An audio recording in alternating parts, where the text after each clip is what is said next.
If someone had told me a year ago that my life would twist around a single hotel room, a single sentence, and a single choice, I would have laughed it off. I was just an employee. He was just my boss.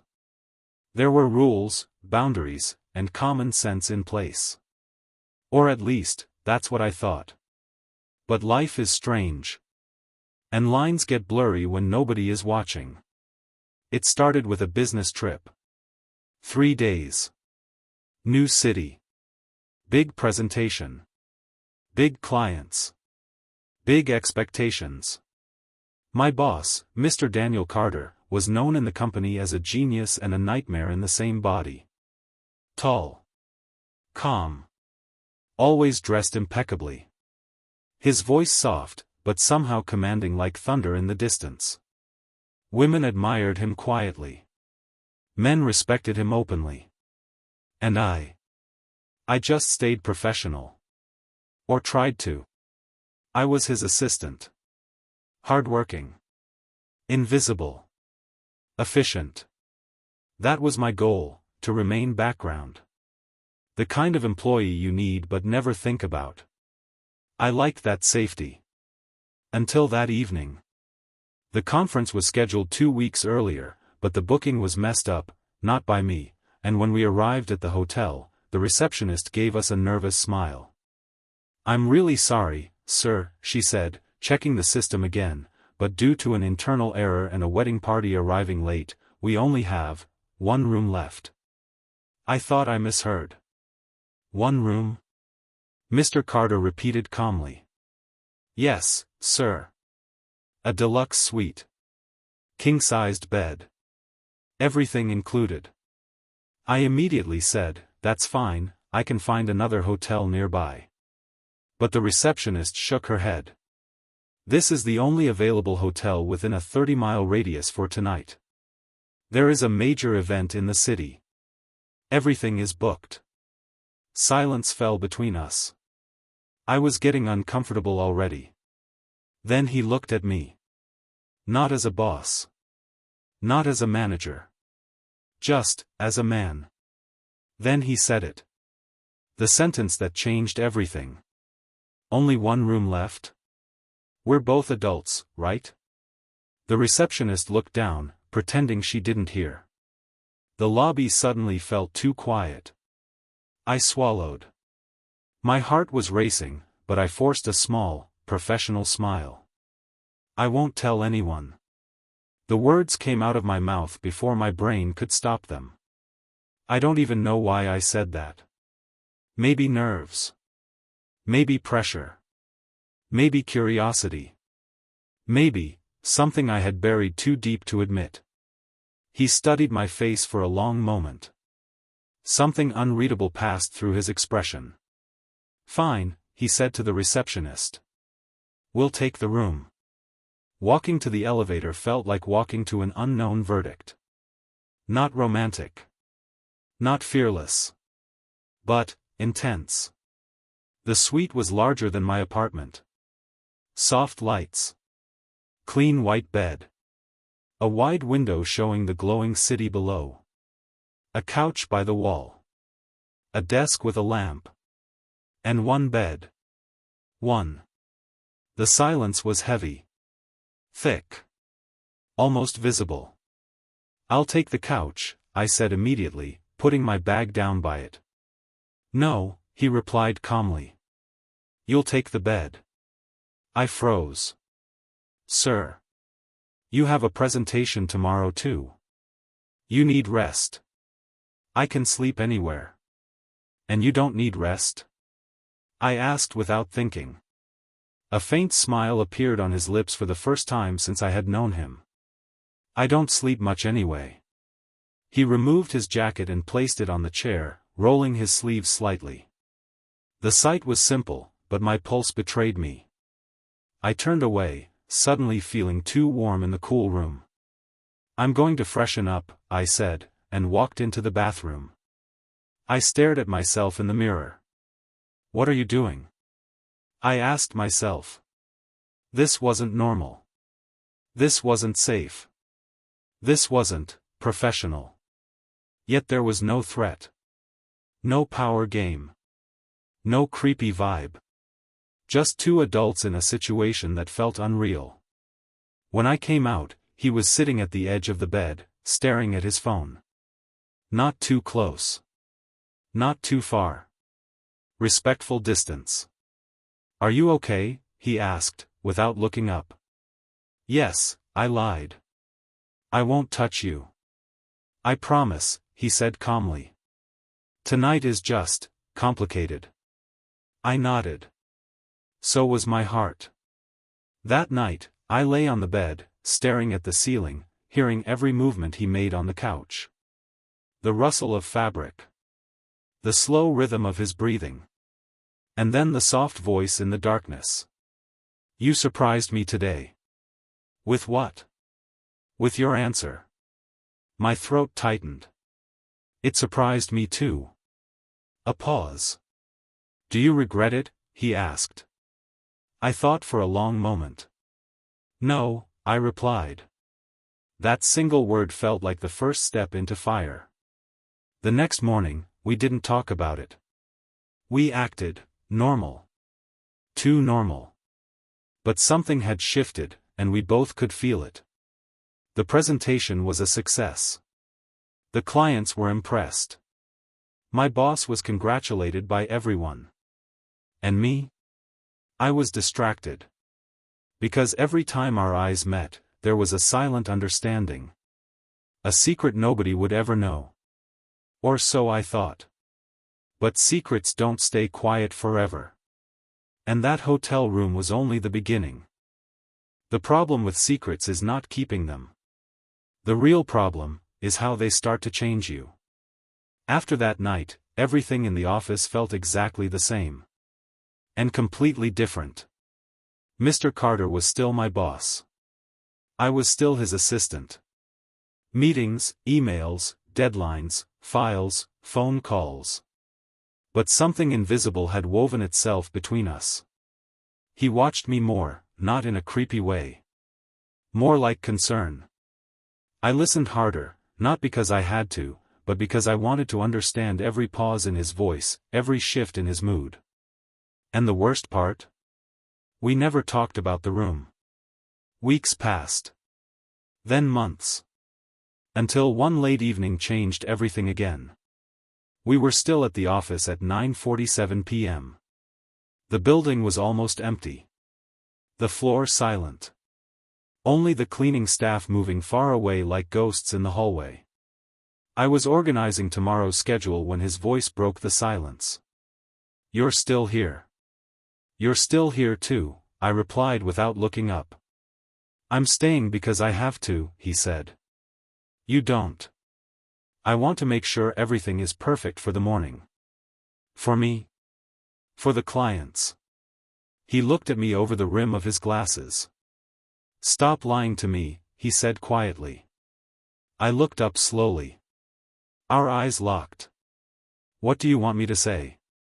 I asked. "The truth," he replied. The silence thickened again. "The truth is," I hesitated, "I work harder when you notice." He didn't respond immediately. He just stood up and walked to the glass window, looking down at the city lights. "You're dangerous like that," he said. "And you don't even realize it." Now I stood. My heart was doing the same racing dance as that night in the hotel. "Then why do you keep me around?" I asked. He turned around. "Because I trust you more than anyone in this building," he replied. Then, softer. "And because when I almost crossed a line that night, you didn't make me feel like a monster for even thinking about it." My breath caught. "So what now?" I whispered. He walked slowly toward me. Step by step, the distance between boss and employee fading into something unnamed. "Now," he said, stopping just in front of me, "we both pretend nothing is happening." "And if we fail?" A sad but honest smile touched his lips. "Then we'll ruin each other's lives." My heart should have been screaming for distance. Instead, it leaned closer. And for half a second, maybe less, his fingers touched mine. Just barely. But it burned deeper than fire. From that day forward, little moments happened. Long conversations in empty offices. Shared coffee at sunrise. Late-night texts about work that felt far too personal.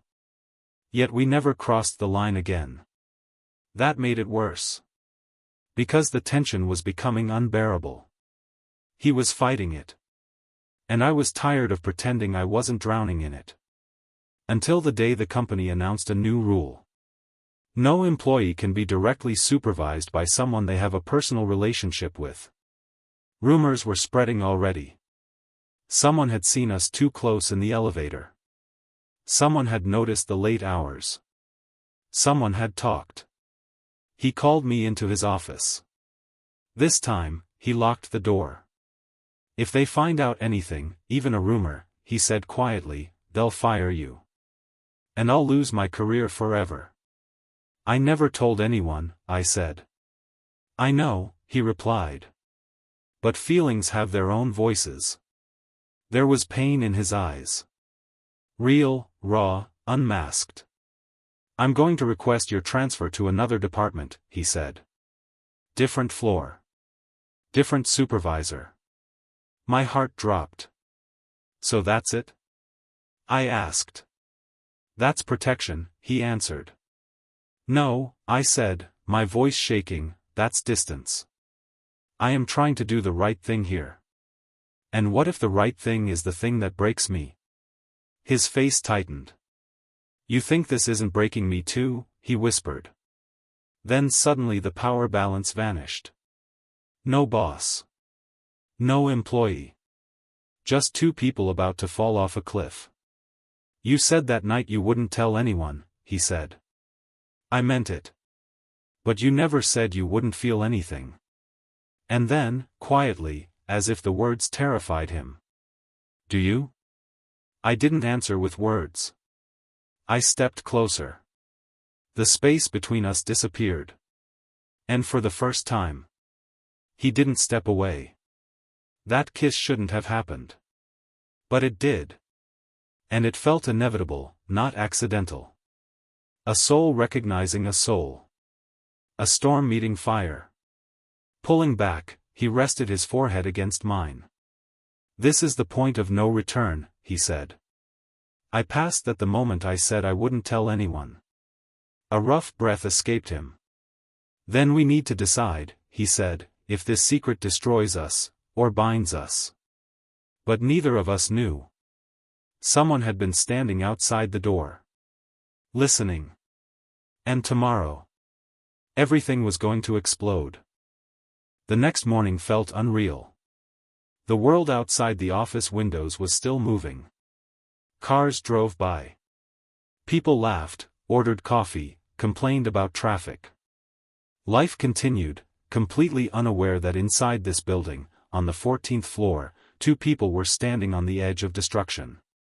I arrived early. Too early. My hands were shaking, and I hated myself for it. I wasn't scared of losing my job. I was scared of losing him. At 8:02 a.m., my computer screen pinged with an internal message notification. Unknown sender. Meet me on the rooftop. Now. My heart stopped breathing. I knew the sender, even without a name.